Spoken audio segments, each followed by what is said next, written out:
ये IIT JEE का 2023 का शिफ्ट 2 का फिज़िक्स का पेपर है। तो देखते हैं इसका सलूशन। देखिए, और सोलिनॉइड हैविंग 70 टन्स पर सेंटीमीटर, 70 टन्स 1 सेंटीमीटर में, तो 1 मीटर में इसके 100 टाइम्स मतलब इतने टन्स हो जाएंगे। So in 1 metre this is the number of turns, so this is the number of turns per unit length. अब उसमें करंट जो फ्लो हो रही है वो 2 एम्पियर की है। तो आपको बताना मैग्नेटिक फील्ड उसके अंदर कितना होगा। तो मैग्नेटिक फील्ड उसके अंदर इतना हो जाएगा म्यू नॉट एन आई। आपको एन पता है, आई पता है, म्यू नॉट हो जाएगा 4 पाई इंटू 10⁻⁻⁻⁻⁻। तो इससे आपको मैग्नेटिक फील्ड का वैल्यू मिल जाएगा। Okay, so now let us see the next question.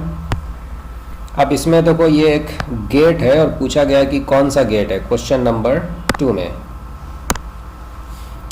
इसमें पूछा गया कौन सा गेट है। देखो ऐसा है कि ये 5 वोल्ट है और ये 0 वोल्ट है। तो इधर से करंट फ्लो अगर होती है तो ये बल्ब जलेगा, और अगर करंट फ्लो नहीं होगी तो ये बल्ब नहीं जलेगा। इसका मतलब ये है, देखो अगर आपने इसको स्विच को ऑन कर दिया, इसको ऑन कर दिया, मतलब इसकी स्टेट है 1 और इसकी भी स्टेट है 1, तब फिर ये पूरा एक कंडक्टिंग कनेक्शन हो जाएगा, मतलब शॉर्ट सर्किट हो जाएगा। तो सारा करंट फिर इसी तरफ से चला जाएगा, इसमें करंट नहीं जाएगा, तब आपको ये ऑफ मिलेगा। ऑफ का मतलब 0 मिलेगा। तो जब हमने A को 1 रखा, B को 1 रखा, तब हमें बल्ब का स्टेट मिल रहा है 1 और 1 रखने पर इसका स्टेट मिला 0। अच्छा, अगर आपने इसको इस स्विच को ऑफ रखा, इसको ओपन रखा, और या फिर इसको ओपन रखा, या फिर दोनों को ओपन रखा, तो फिर इधर से करंट तो जा नहीं सकती है, तो करंट को इसी तरफ से जाना पड़ेगा और फिर ये बल्ब आपको ऑन मिलेगा। तो किसी भी एक स्विच को आपने ओपन रखा तो वो 0 हो जाएगा। जैसे मान लो A को हमने 0 रखा, मतलब ओपन रखा, और B हमारा क्लोज्ड है, तो सर्किट इधर से टूटा हुआ है, तो बल्ब जलेगा, तो उसकी स्टेट 1 हो जाएगी। या आपने इसको 1 कर दिया, इसको 0 कर दिया, तो भी बल्ब जलेगा। या आपने दोनों को ओपन रखा है तो इधर से करंट फ्लो नहीं होगी और इधर से करंट फ्लो होती रहेगी। तो जब आपने दोनों को ओपन रखा है तब भी बल्ब जलेगा। ठीक है, और ये आप देख सकते हैं जो ट्रुथ टेबल हमारी बन करके तैयार हुई, ये एंड का अपोजिट है, क्योंकि एंड के केस में होता है ना 0 एंड 1, ये 0 बनता है, 1 एंड 0 ये भी 0 बनता है, 0 एंड 0 ये भी 0 बनता है, 1 एंड 1 ये 1 बनता है। तो ये तो जो रिज़ल्ट आपको मिल रहा है ये एंड का रिज़ल्ट है, एंड का। इसी का जब आप उल्टा करेंगे, इस पर नॉट की ऑपरेशन लगाएंगे, तो 0 का हो जाएगा 1, 0 का हो जाएगा 1, 0 का हो जाएगा 1 और 1 का हो जाएगा 0। तो ये हमारा बन गया नैंड। एंड के ऊपर हमने लगा दिया नॉट। ठीक है, तो ये हमारा आंसर हो गया, first answer, NAND is the right answer. Now let us see the next question. ये है हमारा नेक्स्ट क्वेश्चन। देखो इसमें क्या है, separation between the earth and the sun is this given, and there is some other planet for which this is the distance, this is the duration, the time period। तो आपको बताना ये है कि उस प्लेनेट का सन से डिस्टेंस कितना होगा। आपको ये फार्मूला पता होगा, T² R³ के प्रोपोर्शनल होता है। ठीक है, ओके। अब देखो अर्थ के लिए अगर हम लिखें तो उसका टाइम पीरियड है 1 year, so 1² is proportional to Earth का डिस्टेंस गिवन है 10⁻⁶ है यहाँ पर, उसका क्यूब हो जाएगा। ठीक है, सो ये हमने अर्थ के लिए लिख दिया। और जो दूसरा प्लेनेट है उसका टाइम पीरियड रोटेशन का कितना है 2.83 ईयर्स, उसका स्क्वायर कर दो और ये उसकी डिस्टेंस के क्यूब के प्रोपोर्शनल होना चाहिए। अब आप एक काम ये करो कि इसको इससे डिवाइड कर दो। सो 2.83 का स्क्वायर डिवाइडेड बाई 1 का square, this is R³ divided by 1.5 10⁻⁶ का cube. So from this you can calculate this R। तो इससे आपको R का आंसर मिल जाएगा। Now let us see the next question. अब ये जो क्वेश्चन है आप देख सकते हैं, ये नेक्स्ट क्वेश्चन हमारा कम्युनिकेशन सिस्टम पर है। तो NCERT में जो डेटा दिया है उस डेटा को देख करके आप इसको अपने आप चेक कर लें। डेटा बेस्ड क्वेश्चन है, आपको वो सारा डेटा याद रहना चाहिए, कौन कौन सा सिग्नल किस किस फ्रीक्वेंसी पर हम चलाते हैं। Now let us see the next question. ये बहुत आसान क्वेश्चन है हमारा, क्वेश्चन नंबर 5। इसमें क्या है, ये 2 वेक्टर्स दिए गए, these are the 2 vectors and they are perpendicular to each other, then we have to find the value of m। अगर ये दोनों वेक्टर परपेंडिकुलर हैं तो आपको बताना है कि m की वैल्यू क्या होगी। देखो परपेंडिकुलर वेक्टर का डॉट प्रोडक्ट कितना होता है, 0, तो इसको 0 कर दो। अब इनका डॉट प्रोडक्ट फाइंड करो, आई कैप और ये आई कैप, 1 × 4 4 हो गया। जे कैप का कंपोनेंट कितना है 2m और इधर जे कैप कितना है -2, सो 2m × -2 दिस इज -4m और k के साथ क्या है यहाँ पर m और यहाँ पर k के साथ क्या है m, तो ये हो गया m²। तो ये बना दोनों वेक्टर्स का dot product and this should be 0 और इसको हम लिख सकते हैं -2 का होल स्क्वायर। तो इससे हमको मिल गया m का value 2। This is the answer. Now let us see the next question. देखो अगले क्वेश्चन में क्या बोला जा रहा है, a photon is emitted by transition of an electron from n = 4 to n = 1 level in the hydrogen atom. What is the corresponding wavelength of this photon? Given है SC की वैल्यू आपको ये यूज़ करना है विद द गिवन यूनिट्स, ये electron volt में energy लेना है और वेवलेंथ आपकी आएगी नैनोमीटर में। तो बहुत आसान सा क्वेश्चन है, जो हम एनर्जी का फार्मूला लिखते हैं हाइड्रोजन एटम के लिए, दैट इज़ -13.6 × Z² / n²। ये हमारा होता है इलेक्ट्रॉन वोल्ट में, जब ये 13.6 यहाँ पर होता है और Z² 1² हो गया बिकॉज दिस इज़ हाइड्रोजन। तो जब एनर्जी का जब ट्रांजिशन होगा 4 से 1 में, तो n की वैल्यू 4 से 1 में चेंज हो रही है, तो जितना एनर्जी का डिफरेंस आएगा, जो एनर्जी का लॉस आएगा वो इतना हो जाएगा 1/1² - 1/4²। तो ये 1 - 1/16 मतलब कि 15/16 आपको मिल गया। अच्छा, ये इलेक्ट्रॉन वोल्ट में मिला, तो जितनी एनर्जी ये लॉस हुआ यही चला जाएगा फोटोन की एनर्जी में। तो निकलने वाले फोटोन की एनर्जी को आप लिख सकते हैं SC/λ और वो SC की वैल्यू देखो डायरेक्ट दी गई है 1240 electron volt into nanometre divided by lambda. अब देखो ये इलेक्ट्रॉन वोल्ट कैंसिल हो जाएगा, इसको इक्वेट कर दो, है ना। तो इससे आपको लैम्डा की वैल्यू मिल जाएगी और ये लैम्डा की वैल्यू जो आपको मिलेगी वो नैनोमीटर में मिलेगी। Now let us see the next question. इस क्वेश्चन में देखो दिया गया है क्वेश्चन नंबर 7 में कि एक न्यूक्लियस है ZX240, ये न्यूक्लियस है, मतलब इसका एटॉमिक मास नंबर है 240। अब ये जो न्यूक्लियस है इसमें फिशन होता है, तो एक न्यूक्लियस से जो एनर्जी रिलीज हो रही है वो इतनी है 200 मिलियन इलेक्ट्रॉन वोल्ट। तो आपको बताना है what is the total energy released when 120 gram of this sample, जब ये 120 ग्राम में फिशन होगा तब कितनी एनर्जी रिलीज होगी। तो सबसे पहले हम क्या करते हैं, 120 ग्राम इसको डिवाइड कर दो इस एटॉमिक मास नंबर से, ये क्या आ गया नंबर ऑफ मोल्स। ऑब्वियसली ये 1/2 है, वेरी इजी। अच्छा, तो ये नंबर ऑफ मोल्स है, इसको मल्टीप्लाई कर दो एवोगाड्रो नंबर से 6.02 × 10⁻23, तो ये आ गया नंबर ऑफ एटम्स या कह लो नंबर ऑफ न्यूक्लियाई। तो इतने न्यूक्लियाई जब उनमें फिशन होगा, एक न्यूक्लियस में फिशन होने से इतनी एनर्जी, तो इतने न्यूक्लियाई जब फिशन होगा तो एनर्जी कितनी रिलीज होगी, इसको मल्टीप्लाई कर दो 200 से, ठीक है, 200 मिलियन इलेक्ट्रॉन वोल्ट। तो ये जो वैल्यू आपको मिलेगी ये मिलियन इलेक्ट्रॉन वोल्ट में आपको मिल जाएगी, बाकी फिर आप देख लेना कि ये नंबर कितना आ रहा है। Now let us see the next question, question number 8। इसमें क्या है, देखो इसमें इलेक्ट्रोमैग्नेटिक वेव के बारे में बोला गया है, ये इक्वेशंस हैं, ये आपको पता होंगे। और जब कोई इलेक्ट्रोमैग्नेटिक वेव होती है तो उसके E0 में और उसके B0 में ये रिलेशन होता है। इलेक्ट्रिक फील्ड के एम्पलीट्यूड में, मैग्नेटिक फील्ड के एम्पलीट्यूड में ये रिलेशन है, E0 = CB0, C is the speed of light. अच्छा, कोई भी वेव हो उसकी स्पीड हम क्या लिख सकते हैं, फ्रीक्वेंसी इंटू वेवलेंथ। अब इसमें एक काम करो, 2π से मल्टीप्लाई कर दो और 2π से डिवाइड कर दो, 2π इंटू फ्रीक्वेंसी हो जाएगा ओमेगा और इसको आप लिख सकते हैं 1/2π/λ। तो 2π/λ क्या होता है, ये k होता है। तो देखो c की वैल्यू हमें कितनी मिल गई, ω/k। अब यहाँ से हम c को लिख सकते हैं E0/B0 और ये हो जाएगा ω/k। देख लो हमारा आंसर आ चुका है, ω/k का वैल्यू हमें मिल रहा है E0/B0। Now let us see the next question. This is question number 9. तो अब देखो इस क्वेश्चन में क्या है, बोला गया है if all the particles have the same kinetic energy, the relation between the wavelengths of the alpha particle, electron and proton. तो एक तरफ अल्फा पार्टिकल है, एक प्रोटॉन है और एक इलेक्ट्रॉन है। इनकी जो वेवलेंस है डी ब्रॉगली वेवलेंस, उनमें क्या ऑर्डर है, कौन किससे बड़ा है वो बताना है। गिवन है कि सबकी काइनेटिक एनर्जी सेम है। डी ब्रॉगली वेवलेंथ का फार्मूला होता है H/P। P is the linear momentum, इसको हम कन्वर्ट कर सकते हैं काइनेटिक एनर्जी के टर्म्स में। तो काइनेटिक एनर्जी के है। अब उसने बोला ना के जो है वो सबके लिए सेम है, एच भी सबके लिए सेम है, टू भी सबके लिए सेम है, तो डिफरेंस कहाँ पर आ रहा है, मास में। तो जिसका मास सबसे ज़्यादा उसका लैम्डा सबसे कम, और जिसका मास सबसे कम उसका लैम्डा सबसे ज़्यादा। तो सबसे ज़्यादा लैम्डा होगा इलेक्ट्रॉन का, क्योंकि उसका मास सबसे कम होता है, तो लैम्डा ई इज़ ग्रेटर।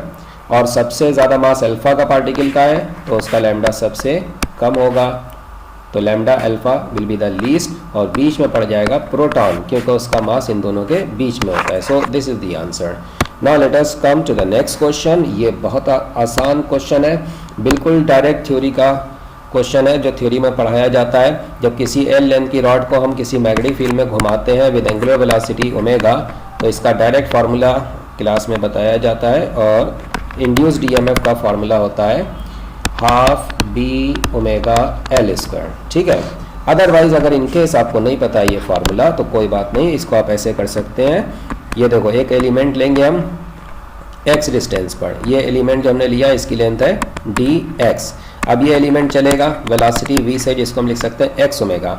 अब इसकी वेलोसिटी और इसकी अपनी जो लेंथ है, दिस लेंथ, ये लेंथ dx, ये दोनों परपेंडिकुलर हैं, और ये दोनों मैग्नेटिक फील्ड के परपेंडिकुलर हैं, जो कि इस फिगर के प्लेन के परपेंडिकुलर हैं। तो ये तीनों चीज़ें आपस में परपेंडिकुलर हैं, तो इस एलिमेंट में जो इंड्यूस्ड ईएमएफ है वो हम डायरेक्ट लिख सकते हैं v into b into the length of the element which is dx।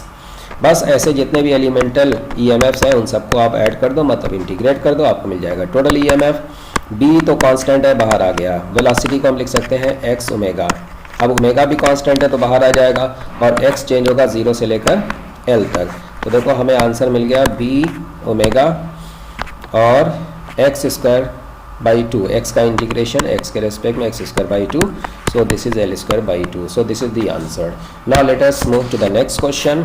ये बहुत आसान क्वेश्चन है, पता नहीं इतने आसान क्वेश्चन क्यों पूछे जाते हैं, चलो कोई बात नहीं। देखो ऐसा है, find the reading of volt meter. ये रहा वोल्ट मीटर और इसकी रीडिंग हमें बताना है। इसका रेजिस्टेंस गिवन है 400 ओम, और ये जो वोल्ट मीटर लगाया गया है ये इस रेजिस्टेंस के साथ पैरेलल में लगाया गया है, और ये एक रेजिस्टेंस है जो कि 100 ओम है, और एक ये सेल लगाया गया है 90 वोल्ट का। बहुत आसान सी चीज़ है, देखो ये 400 और ये 100 दे आर इन पैरेलल, तो 400 और 100 जब ये पैरेलल में है तो इनका रेजिस्टेंस तो इतना हो गया 80 ओम। अब ये जो 80 ओम बना ये 100 के साथ क्या है, सीरीज में है, तो टोटल रेजिस्टेंस कितना हो गया 180 ओम, और उसमें लगा हुआ है 90 वोल्ट का सेल। तो बताओ 90 वोल्ट का सेल, तो बताओ करंट कितनी फ्लो होगी 1/2 एम्पियर। 1/2 एम्पियर जो करंट सेल से फ्लो हो रही है ये है I, इधर जा रही है, वो अब स्प्लिट हो गया, इसमें जाएगी, जाने दो, हमें इससे मतलब है। इसको देखो पहले, इसमें पोटेंशियल डिफरेंस कितना आएगा, तो इसमें पोटेंशियल डिफरेंस लिख सकते हैं करंट इनटू द रेजिस्टेंस, तो ये बन गया 50 वोल्ट। तो ये जो 90 वोल्ट था, इस 90 वोल्ट का 50 वोल्ट तो इसके अक्रॉस आ गया, तो बाकी का जो बचा हुआ है वो ना इस कॉम्बिनेशन के अक्रॉस आएगा। सो जो बचा हुआ है वो है 90 माइनस 50 मतलब कि 40 volt.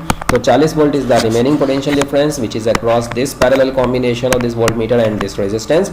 So obviously that is also the potential difference across this volt meter and this resistance. तो इस वोल्ट मीटर के अक्रॉस जो पोटेंशियल डिफरेंस आएगा वो 40 वोल्ट हो जाएगा। This is the answer. Now let us see the next question. तो ये रहा हमारा next question number 12। When a parallel beam of white light incident on a convex lens is split into different color, it splits into different colors, and this phenomenon is called। देखो एक convex lens है, अब उस पर अगर beam of light आए white light, तो आपको पता है कि ये सबसे ज़्यादा बेंड कर देता है किसको, रिफ्रैक्टिव इंडेक्स। वेवलेंथ की बात करें तो रेड की वेवलेंथ सबसे ज़्यादा होती है, वायलेट की सबसे कम होती है, तो रिफ्रैक्टिव इंडेक्स सबसे कम रेड का होगा। तो जितना कम रिफ्रैक्टिव इंडेक्स होगा बेंडिंग भी उतना ही कम होगी, तो रेड सबसे कम बेंड होगा। एक मिनट, नहीं, इसमें ऐसा करना पड़ेगा 1/4 focal length equal to mu minus 1 into 1/r1 minus 1/r2। r1 r2 सबके लिए सेम है। तो देखो रिफ्रैक्टिव इंडेक्स अगर रेड के लिए सबसे कम है तो ये जो टर्म है ना ये सबसे कम रेड के लिए होगा, मतलब ये टर्म सबसे कम रेड के लिए होगा। तो ये जो टर्म है एफ ये सबसे ज़्यादा रेड के लिए होगा। तो फोकल लेंथ रेड के लिए सबसे ज़्यादा रहेगी, वायलेट के लिए सबसे कम रहेगी। इसका मतलब ये हुआ कि अलग अलग कलर की फोकल लेंथ अलग अलग होगी। तो ये सारे कलर अलग अलग पॉइंट पर जाकर के फोकस होंगे, मतलब सारे कलर क्या हो गए, स्प्लिट हो गए। और जब सारे कलर स्प्लिट हो गए तो ये कलर अलग अलग हो गए और इसको हम क्या बोलते हैं, क्रोमैटिक एबरेशन। ये तो थ्योरी में भी पढ़ाया जाता है। स्फेरिकल एबरेशन तो ये है नहीं, क्यों? क्योंकि स्फेरिकल एबरेशन तो स्फेरिकल मिरर में होता है, मतलब कॉनकेव मिरर और कॉन्वेक्स मिरर, जो अलग अलग लाइट रेज चलती है ना, पास में चलती है तो फोकल लेंथ ज़्यादा होती है, दूर वाली लाइट रे के लिए फोकल लेंथ कम होती है। तो that is the spherical aberration in case of spherical mirrors. Now let us see the next question. देखो इसमें क्या है, ये सिंपल सा रिलेशन दिया गया है और बोला गया है ए और बी की वैल्यूज़ बताओ, ए बी और सी की वैल्यूज़ बताओ। तो देखो लेफ्ट साइड में फ्रीक्वेंसी है, इसका होता है टी की power -1 dimensional formula equal to radius basically length है, तो लेंथ की पावर 1 और उसकी पावर है ए, तो लेंथ की पावर हो गई ए। और क्या है, डेंसिटी की पावर बी। अब डेंसिटी होता है मास अपॉन लेंथ क्यूब, मतलब मास अपॉन वॉल्यूम। तो ये इसका फार्मूला हो जाएगा एम एल की पावर -3 और उसकी पावर क्या लगा हुआ है यहाँ पर, बी, तो ये बी हो गया। और देखो ये सरफेस टेंशन है, सरफेस टेंशन होता है न्यूटन पर मीटर, न्यूटन होता है किलोग्राम मीटर पर सेकंड स्क्वायर। ये मीटर से डिवाइड हुआ, ये बन गया किलोग्राम पर सेकंड स्क्वायर। इसका मतलब ये बनेगा एम टी की पावर -2, ओके। और इसकी पावर देखो क्या लिखा हुआ है, ये लिखा है सी। बस अब आपको कुछ नहीं करना है, दोनों साइड में, लेफ्ट हैंड साइड में और राइट हैंड साइड में सेम टर्म्स की पावर्स को आप इक्वेट कर दो। आपके 3 इक्वेशन बनेंगे, उनको सॉल्व कर लेना, ए बी और सी मिल जाएगा।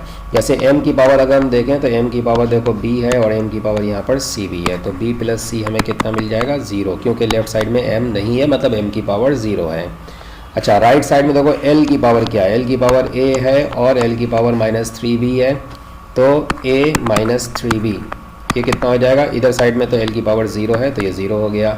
बाकी देखो t का टर्म, देखो इसमें t का टर्म आ रहा है, बाकी इसमें नहीं आ रहा है, तो t की पावर -2 और ये c, तो t की पावर हो गया -2c और वो लेफ्ट साइड में देखो t की पावर कितनी है, -1, तो इससे हमें मिल गया c = 1/2, ठीक है। अब c = अगर 1/2 मिल गया तो आपको बाकी इक्वेशन सॉल्व करने की ज़रूरत भी नहीं, हालांकि वो भी देखो डायरेक्ट मिल रहा है, इससे डायरेक्ट मिल गया हमको b = -1/2 और चलो लिख देते हैं b = -1/2 और a = 3b, 3b का मतलब -3b/2। c केवल एक जगह पर आपको पॉजिटिव दिख रहा होगा, बाकी सब जगह पर देखो नेगेटिव है, तो डायरेक्ट आंसर तो यही होना चाहिए था। बाकी भी अगर आप मैच कराना चाहो तो देखो b की वैल्यू आ गई -1/2 और देखो a की वैल्यू कितनी आ गई, -3/2, ठीक है। Now let us see our next question. वो क्वेश्चन क्या है,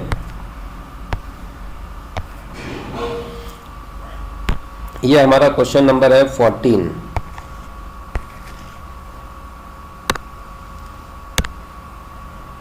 अब देखो 14 में क्या करना है, एक डाइलेक्ट्रिक है जिसका डाइलेक्ट्रिक कांस्टेंट है 3.5, उसको हमने इंसर्ट कर दिया और कैपेसिटर की प्लेट्स के बीच में जो डिस्टेंस है उसको हमने डबल बना दिया। तो अब आपको बताना है नई कैपेसिटेंस क्या होगी अगर ओरिजिनल कैपेसिटेंस 7.5 है। अब टाइपिंग की कुछ हो सकता है मिस्टेक हो, इसमें देखो एक बहुत बड़ी प्रॉब्लम है। असल में 2 पॉसिबिलिटीज़ हैं यहाँ पर और वो क्लियर नहीं है इस क्वेश्चन की लैंग्वेज से। 2 पॉसिबिलिटीज़ ये हैं कि जैसे ये हमारा कैपेसिटर था, ये रहा कैपेसिटर, प्लेट सेपरेशन मान लो d है, प्लेट एरिया a है, तो हमने जो डाइलेक्ट्रिक इंसर्ट किया है, ऑब्वियसली अगर पहले इंसर्ट कर रहे हैं और सेपरेशन हम बाद में बढ़ा रहे हैं तो डाइलेक्ट्रिक का अपना जो डायमेंशन है, जो थिकनेस है, वो ज़्यादा से ज़्यादा d के बराबर ही हो सकता है ना। तो पहले डाइलेक्ट्रिक आप इंसर्ट कर दो और उसके बाद जब प्लेट सेपरेशन बढ़ा दो तो आपको सिचुएशन कुछ ऐसी देखने को मिलेगी। अब चाहे तो आप डाइलेक्ट्रिक को पॉजिटिव प्लेट से चिपका दें, ये लो पॉजिटिव प्लेट से चिपका दिया, बाकी ये रही नेगेटिव प्लेट। तो सेपरेशन को उसने बोला है हमने डबल कर दिया, सेपरेशन डबल, तो टोटल डिस्टेंस 2d, स्लैब की थिकनेस है d और ये जो हवा का गैप है ये भी d के बराबर। तो अब क्या होगा, प्लेट एरिया तो उतना ही है, तो पहले जो कैपेसिटेंस थी C0 that was ε0 a/d and this is given. अब क्या है, प्लेट एरिया उतना ही है, प्लेट सेपरेशन 2d तो है, लेकिन यहाँ पर हम 2 कैपेसिटर्स मानेंगे। इस डाइलेक्ट्रिक का डाइलेक्ट्रिक कांस्टेंट दिया गया है, दिस इज 3.5, वो यहाँ पर यूज़ कर लो। तो एक ये कैपेसिटर हो जाएगा और एक ये हवा वाला कैपेसिटर हो जाएगा। एक की कैपेसिटेंस आप लिखोगे ε0 × Ka/d, दूसरे की कैपेसिटेंस आप लिखोगे epsilon not into A upon D, ठीक है। फिर ये दोनों सीरीज़ में है तो नेट कैपेसिटेंस इतनी बन जाएगी। ये आप कैलकुलेट करके देख लो, जो भी आएगा इसमें epsilon not a by D का टर्म बाहर आकर के कॉमन आ जाएगा, बाकी ये सब न्यूमेरिकल वैल्यूज़ रहेंगी। फिर ये वैल्यू जो दी गई है डायरेक्ट ये, ठीक है, वो आप उठा करके यहाँ पे रख देना, तो फाइनली कैपेसिटेंस टोटल कितनी बन रही है वो आपको मिल जाएगी। अब अच्छा, ओरिजिनल तो दिया पिको फैरेड में, तो फाइनल जो आपको मिलेगा ना वो भी पिको फैरेड में आपको मिल जाएगा। लेकिन देखो हमने आपको क्या बताया था, दो पॉसिबिलिटीज़ हैं। तो एक पॉसिबिलिटी ये भी है, इसने ऑर्डर नहीं बताया क्वेश्चन में कहीं पर भी किस ऑर्डर में ये काम कर रहे हैं, कि पहले हम क्या करते हैं ना, पहले सेपरेशन को डबल कर देते हैं। चलो इसको 2D कर दिया और उसके बाद अब डाइलेक्ट्रिक स्लैब भर दो, मतलब पूरा डाइलेक्ट्रिक भर दो, तो अब आप समझ रहे हो आंसर ऑफ कोर्स बदल जाएगा। तो अब आंसर जो बनेगा वो बनेगा एप्सिलॉन नॉट के की वैल्यू गिवन है इंटू ए अपॉन प्लेट सेपरेशन, जो कि अब 2D बन गया है। तो ये देखो एप्सिलॉन नॉट ए और डी को अलग कर लो, ये ओरिजिनल कैपेसिटेंस है, तो ओरिजिनल कैपेसिटेंस का 3.5 अपॉन 2 टाइम्स, 3.5 अपॉन 2 टाइम्स हो जाएगा कैपेसिटेंस। तो दीज आर द 2 पॉसिबिलिटीज़ जिसके हिसाब से हमारे 2 आंसर आ सकते हैं। तो क्वेश्चन में ये बताना चाहिए कि पहले किस काम को किया जा रहा है।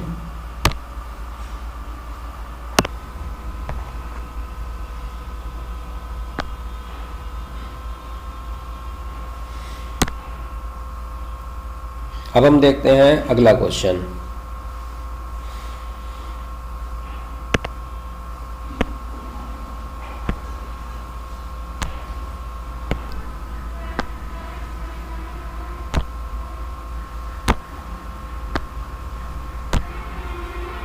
तो ये रहा हमारा नेक्स्ट क्वेश्चन नंबर 15। इसमें 2 स्टेटमेंट्स दिए हैं, बताना है कौन सा सही है कौन सा गलत है। बोला गया है अगर हम अर्थ की सरफेस से ऊपर जाएं या नीचे जाएं तो दोनों तरफ जाने पर एक्सेलरेशन ड्यू टू ग्रेविटी कम होता है। तो ऑफ कोर्स ये सही बात है। अच्छा, acceleration due to gravity changes by the same amount, जब हम ऊपर जाएं एच से, नीचे जाएं डी से, जहाँ पर एच और डी के बराबर है, एच और डी बराबर है, तो ये गलत हो गया। क्यों? क्योंकि देखो एच हाइट से अगर हम ऊपर जाएं और डी को भी उसने एच ही बोला है, तो चलो एच हाइट से हम नीचे भी चले जाते हैं। तो ऊपर जाने पर एक्सेलरेशन ड्यू टू ग्रेविटी का वेरिएशन इस मैनर में होता है, g dash equal to g into 1 minus 2h by R, और नीचे जाने पर गहराई में उतरने पर एक्सेलरेशन ड्यू टू ग्रेविटी का वैल्यू इस मैनर में चेंज होता है, g into 1 minus h by R. तो ऑफकोर्स दोनों में जो डिफरेंसेस आएंगे वो डिफरेंट होंगे, जो चेंजेस आएंगे वो डिफरेंट होंगे। तो पहला स्टेटमेंट करेक्ट है, जो दूसरा स्टेटमेंट है वो गलत है। Now let us see our next question, और ये भी बहुत आसान क्वेश्चन है। इसमें देखो क्या कहा गया है, एक वेलोसिटी वर्सेस टाइम ग्राफ दिया गया है और आपसे पूछा गया है रेशियो बताओ, what is the ratio of the distance and displacement. तो डिस्टेंस के लिए हम क्या करेंगे, सारे एरिया को हम डायरेक्ट ऐड कर देंगे। देखो इस एरिया की अगर हम बात करें तो ये एरिया हो जाएगा, this is 8 and this is 2, तो ये हो जाएगा 8 इंटू 2। अच्छा, ये देखो एरिया कितना बनेगा, ये 4 है और ये 2 है, तो 4 इंटू 2। ये एरिया देखो कितना बनेगा, ये देखो वैल्यू 4 है, 4 से 8 तक ये 4 का डिफरेंस आया, ये 4 है और ये भी 4 है, तो 4 इंटू 4 ये 16 हो जाएगा। और देखो 8 से लेकर 10 तक ये 2 है और दिस इज़ 4, सो 2 इंटू 4 ये हो गया 8।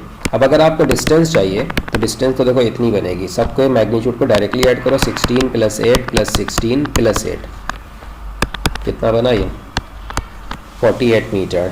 फिर अगर आपको डिस्प्लेसमेंट चाहिए तो पॉजिटिव एरिया को ऐड कर दो और जितना नेगेटिव है वो सब सब्ट्रैक्ट कर दो। तो ऊपर वाला जो डिस्प्लेसमेंट बनेगा, ऊपर वाले को हम सबको ऐड कर रहे हैं, 16 ऊपर है, फिर 16 ऊपर है, और नीचे वाले जितने भी एरिया हैं उन सबको हम सब्ट्रैक्ट कर रहे हैं, तो ये आ गया 16। तो डिस्टेंस अपॉन डिस्प्लेसमेंट जो रेशियो बनेगा वो बनेगा 48/16, 3:1, ठीक है, ये आंसर हो जाएगा। Now let us see our next question number 17, और ये बहुत आसान है, डायरेक्ट थ्योरी बेस्ड क्वेश्चन है, इसमें कुछ भी खास नहीं करना है। एक आइसोथर्मल पीवी कर्व बनाना है आपको, अलग अलग टेम्परेचर पे बनाना है। तो आइसोथर्मल का मतलब टेम्परेचर कांस्टेंट, टेम्परेचर कांस्टेंट तो पीवी क्या होगा, कांस्टेंट हो जाएगा, तो पी वॉल्यूम के इन्वर्सली प्रोपोर्शनल, मतलब कि एक ये रेक्टेंगुलर हाइपरबोला, सी कोई कांस्टेंट है तो ये एक रेक्टेंगुलर हाइपरबोला बन जाएगा। और आपको पता है कि हाइपरबोला कुछ इस टाइप का होता है। अब होता यह कि जब आप टेम्परेचर बढ़ाओगे तो इस ग्राफ को बोला जाता है आइसोथर्म। अब जब आप टेम्परेचर बढ़ाओगे ना तो ये ग्राफ और ऊपर उठेगा, और टेम्परेचर बढ़ा दो और ऊपर उठेगा, और टेम्परेचर बढ़ा दो, ग्राफ का नेचर यही रहेगा और ये और ऊपर उठता चला जाएगा। तो जितना ज़्यादा टेम्परेचर उतना ज़्यादा ग्राफ ऊपर उठता है। और देखो मैक्सिमम टेम्परेचर T1 दिया है ना, तो सबसे ऊपर वाला जो ग्राफ है वो T1 के लिए होगा और सबसे नीचे वाला ग्राफ T4 के लिए होगा। तो ये हमारा आंसर हो जाएगा। 1 मिनट, T1 सबसे ऊपर, ये तो उल्टा बोल दिया। ये नीचे में देखो बना हुआ है यहाँ पर ऑप्शन, तीसरा ऑप्शन एक और बना है, उसमें T1 ऊपर है। तो T1 जिसमें ऊपर है ना, और ये इस तरीके से हाइपरबोला है। स्ट्रेट लाइन तो ये होगा नहीं, ये तो बेकार है, ऑप्शन गलत है, ये तो चलेगा नहीं। सो T1 ऊपर T4 नीचे, this is the right answer. वैसे आपको ये बता देते हैं कि टेम्परेचर बढ़ने से ही ग्राफ ऊपर काय को उठता है। देखो इसलिए उठता है, अगर आप किसी एक पर्टिकुलर वॉल्यूम की बात करो तो उसी एक वॉल्यूम पर डिफरेंट ग्राफ्स के लिए आपको प्रेशर क्या डिफरेंट मिल रहा है, एक P1 मिल रहा है, एक P2 मिल रहा है। अब सोचो ज़रा कि वॉल्यूम तो हमने सेम रखा, PV इक्वल टू nRT के हिसाब से। अब वॉल्यूम तो हमने सेम रखा है, एक ही वॉल्यूम पर हम दो अलग अलग प्रेशर को कंपेयर कर रहे हैं, दो अलग अलग टेम्परेचर्स को कंपेयर कर रहे हैं। तो जहाँ पर टेम्परेचर ज़्यादा होगा वहाँ पर ये टर्म ज़्यादा हो जाएगा, और ये टर्म ज़्यादा है तो ये भी ज़्यादा होना चाहिए। अब इसको ज़्यादा कौन बनाएगा, प्रेशर ज़्यादा बनाएगा, क्योंकि वॉल्यूम तो सेम है। तो प्रेशर ज़्यादा, तो देखो प्रेशर P2 ज़्यादा दिख रहा है, तो P2 अगर ज़्यादा दिख रहा है इसका मतलब टेम्परेचर भी वहाँ पर ज़्यादा होगा। तो ये जो टेम्परेचर होगा इसका वो ज़्यादा होगा इससे। सिमिलरली और जितना ऊपर उड़ोगे टेम्परेचर क्या होगा, बढ़ता चला जाएगा। ठीक है, तो highest temperature and this is for the minimum temperature. Now let us see our next question. ये जो हम आपको बता रहे थे ये ऑप्शन नंबर 3 में देखो दिया हुआ भी है, ये ऑप्शन नंबर 3 ये राइट आंसर हो जाएगा पिछले क्वेश्चन का। चलो अगला क्वेश्चन देखते हैं। एक ब्लॉक है जिसका मास है 200 ग्राम और ये कनेक्टेड है एक स्प्रिंग से जिसका स्प्रिंग कांस्टेंट दिया गया है 12.5 न्यूटन पर मीटर। अब हम क्या करते हैं, इसको रोटेट करा रहे हैं हॉरिजॉन्टल स्मूथ सरफेस पर किसी पर, जिसकी और एंगुलर वेलोसिटी इतने से हम मूव करा रहे हैं 5 रेडियन पर सेकेंड। तो रेशियो बताना है elongation and the natural length. तो ठीक है, बहुत आसान क्वेश्चन है। मान लेते हैं कि नेचुरल लेंथ है L0। नेचुरल लेंथ तो L0 है, लेकिन जब हम इसको घुमाना चालू करेंगे तो क्या होगा, एक्सटेंड हो जाएगा। तो देखो ये एक्सटेंड हो गया। अच्छा, इसमें जो एक्सटेंशन आया वो मान लो x है, इसका मतलब अब इसकी लेंथ कितनी हो गई, L0 प्लस x हो गई। और जब एक्सटेंशन x है तो ये ब्लॉक को क्या करेगा, फोर्स लगाएगा, उस पर कितना फोर्स लगाएगा, kx के बराबर। और यही फोर्स होगा जो ब्लॉक को घुमाने का काम करेगा, सेंट्रीपिटल फोर्स प्रोवाइड करेगा। तो kx होना चाहिए mr ओमेगा स्क्वायर के बराबर, m इंटू आर, और r कितना बनेगा, L0 plus x into omega square. Question में देखो ओमेगा उसने दिया है, क्वेश्चन में उसने k भी दिया है और उसने मास भी दिया है। ठीक है, बाकी हमारा इसमें बचा क्या रह जाता है, एक x बचा रह जाता है, एक L0 बचा रह जाता है और एक x बचा रह जाता है। x और x के टर्म्स को एक तरफ ले लो, k minus m omega square into x, बाकी L0 के टर्म को एक तरफ रखो, m into L0 into omega square. अब देखो इससे x अपॉन L0 आपको मिल जाएगा, x अपॉन L0।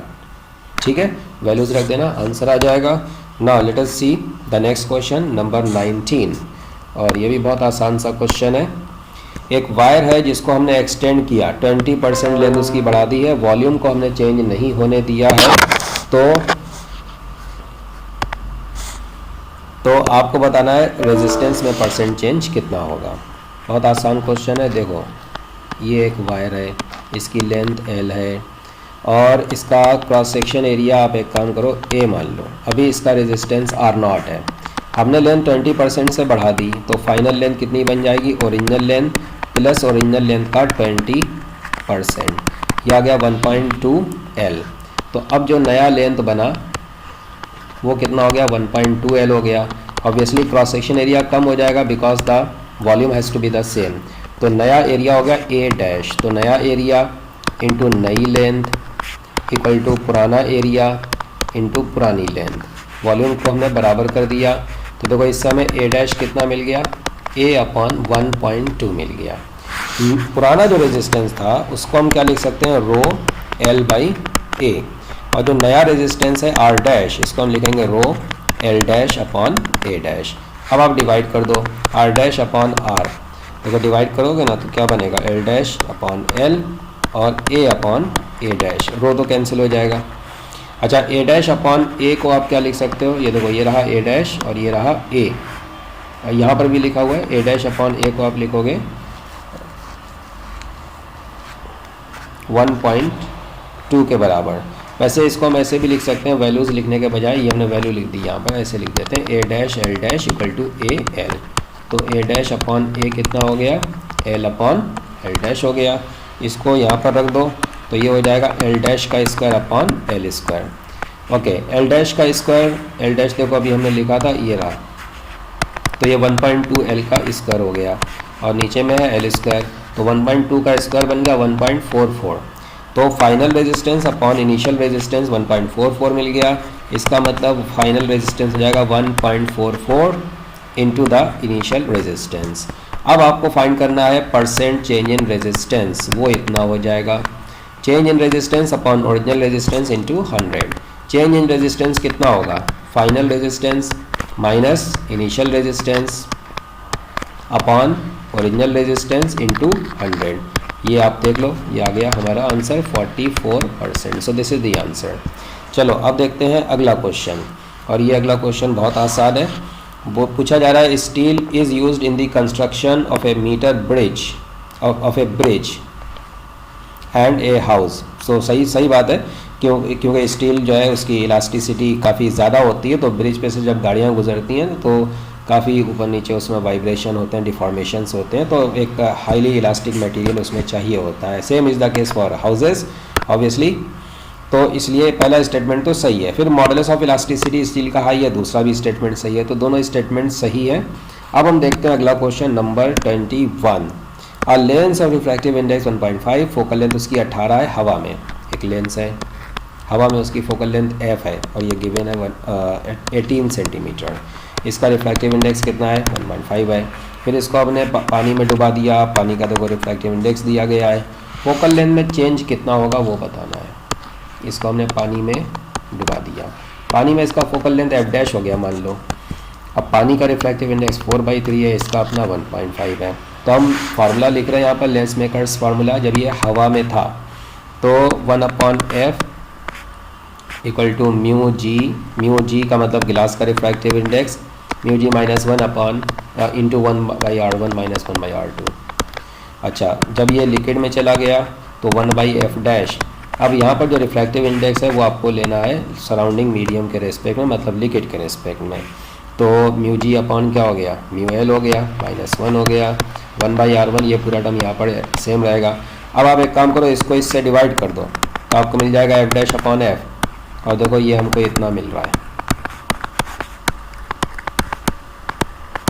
ठीक है। बाकी आप डेटा रख दो, ये देखो ये सब दिया हुआ है, ये सब दिया हुआ है, तो इससे आपको f डैश मिल जाएगा क्योंकि f आपको पता है, तो f डैश मिल जाएगा, उसमें से f सब्ट्रैक्ट कर देना, ये चेंज आ जाएगा। चलो अब देखते हैं अगला क्वेश्चन। ये क्वेश्चन सुपर इजी है। क्वेश्चन में क्या कहा गया है, देखो two semi circular arcs of linear charge density lambda, they are placed as shown in the figure, find the potential at the point O। ये रेडियस r1 है, ये रेडियस r2 है। यहाँ पर आपको पोटेंशियल बताना है। ये सेमी सर्कुलर है, इसका हर एक एलिमेंट इस पॉइंट से r1 डिस्टेंस पर होगा। अब अगर रेडियस r1 है तो लेंथ ये हो गई, चार्ज से मल्टीप्लाई कर दो, चार्ज पर यूनिट लेंथ से, ये हो गया इस पर चार्ज, तो k into charge upon r1, ये इसका पोटेंशियल हो गया। k का मतलब 1/4πε0। अच्छा, ये जो सेमी सर्कुलर है इसकी लेंथ कितनी हो जाएगी, πr2, तो ये उस पर चार्ज हो गया और इसकी वजह से जो पोटेंशियल आएगा वो इतना हो जाएगा। दोनों को ऐड कर दो, ये टोटल पोटेंशियल हो गया। चलो देखते हैं अब हम अगला question, this is question number 23।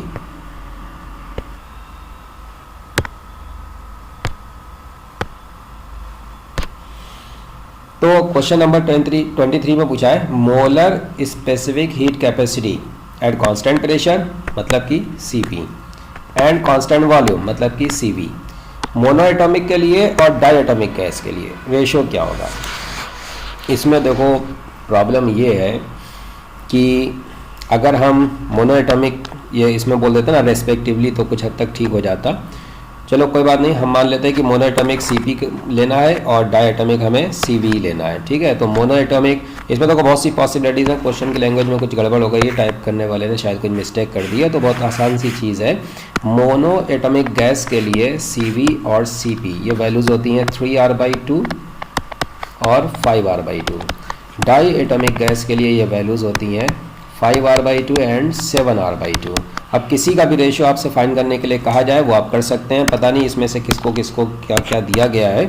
Otherwise जो स्ट्रिक्टली लैंग्वेज यहाँ पर दिख रही है उसके हिसाब से अगर हम आंसर निकालेंगे ना, तो constant volume for constant pressure for monoatomic, constant pressure for monoatomic 5r/2, और अगर हम इसको इसके साथ एसोशिएट करें कांस्टेंट वॉल्यूम को डायटॉमिक के साथ, तो देखो कांस्टेंट वॉल्यूम और डायटॉमिक, तो ये 5r/2 हम लेंगे, तो इस हिसाब से देखा जाए तो रेशो 1 आ जाएगा, ठीक है ना। आंसर से किसी से भी मैच नहीं कर रहा, कोई बात नहीं, कुछ प्रॉब्लम हो सकती है क्वेश्चन की लैंग्वेज में।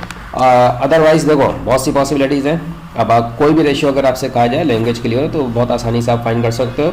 You can find this upon this, और you can find this upon this, और you can find this upon this, और you can find this upon this. Now let us see the next question. This is number 24। Super easy question है ये। इसमें क्या करना है, देखो बोल रहा है स्टेडी स्टेट में बताओ बैटरी से करंट कितना फ्लो हो रहा है। बहुत आसान है, स्टेडी स्टेट में ये कंडक्टिंग वायर है और ये भी कंडक्टिंग वायर है, तो ऐसे मिला दो, सिर्फ एक कंडक्टिंग वायर की तरह से देखो, इसको देख के डरने की जरूरत नहीं है। अब देखो 12 and 12 they are connected in parallel, तो ये तो मिलकर के कितने हो जाएंगे 6। Now this 6 and this 12 they are in, वैसे तो ये 12 सब पैरेलल में ही हो गए, 3 है, तो तीनों को एक साथ ले लो, 12 and 12 and 12 ये सब हो गए पैरेलल में, तो 12/3 ये आ गया रेजिस्टेंस, टोटल रेजिस्टेंस। तो बताओ करंट कितनी फील होगी, 12 वोल्ट अपॉन 4 ओम 3 एम्पियर, ठीक है। चलो अगला क्वेश्चन देखते हैं अब हम, number 25, and this is the last question. ये भी बहुत आसान है। एक सॉलिड सिलेंडर है जिसकी रेडियस r है, लेंथ l है।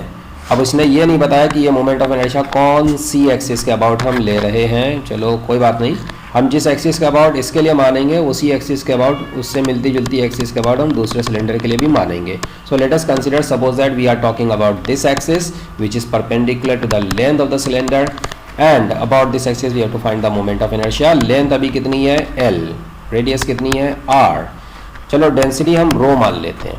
तो बताओ इस एक्सिस के अबाउट मोमेंट ऑफ इनर्शिया क्या होगा, ये हो जाएगा m r²/4 plus m l²/12। अब देखो m कॉमन आ गया, वैसे तो 4 भी कॉमन आ गया, तो इसको हम ऐसे लिख सकते हैं, ठीक है। बाकी m की वैल्यू आप क्या लिख सकते हैं, टोटल वॉल्यूम कितना है इसका πr² × l, इसको डेंसिटी से मल्टीप्लाई करके यहाँ पर लिख देना। बोल रहा है कि इसी सिलेंडर में से हम एक और सिलेंडर काट के निकाल लेंगे बाहर। अब आप इससे काट के निकालो या इसी मटेरियल को कहीं और से यही मटेरियल उठा लो और उससे एक सिलेंडर बना लो, उससे कोई फ़र्क नहीं पड़ता कि आपने कैसे बनाया, बस बात सिर्फ इतनी है कि डेंसिटी इसकी भी उतनी ही रहेगी। अब देखो क्या है, ये है r/2 और इसने बोल दिया ना r/2, और ये कितना है l/2। तो पहली बात तो ये कि हमें इसका मास m2 पता चल चुका है, पाई, थोड़ी सी गड़बड़ मत करना किसी भी टाइप की, pi into radius square into length का इंटू लेंथ। ओके, तो ये इसका वॉल्यूम हो गया, इसको आप डेंसिटी से मल्टीप्लाई कर दो, जो डेंसिटी यहाँ पर इस्तेमाल कर रहा है, ये मास आ गया। अब जैसी एक्सिस यहाँ पर ली थी वैसे ही एक्सिस यहाँ पर ले लो। Now you can write the moment of inertia, यही फार्मूला यूज़ करना है, सिर्फ m की जगह पर एक तो m2 कर देना जो कि ये लिखा हुआ आपके सामने। दूसरी बात, ये जो r है इसकी यहाँ पर r/2 कर देना, ये जो l है इसकी यहाँ पर l/2 कर देना, आपको i2 मिल जाएगा। उसके बाद आप i1/i2 फाइंड कर सकते हैं। सो this is the answer and this is the end of this question paper. It was a really very easy question paper.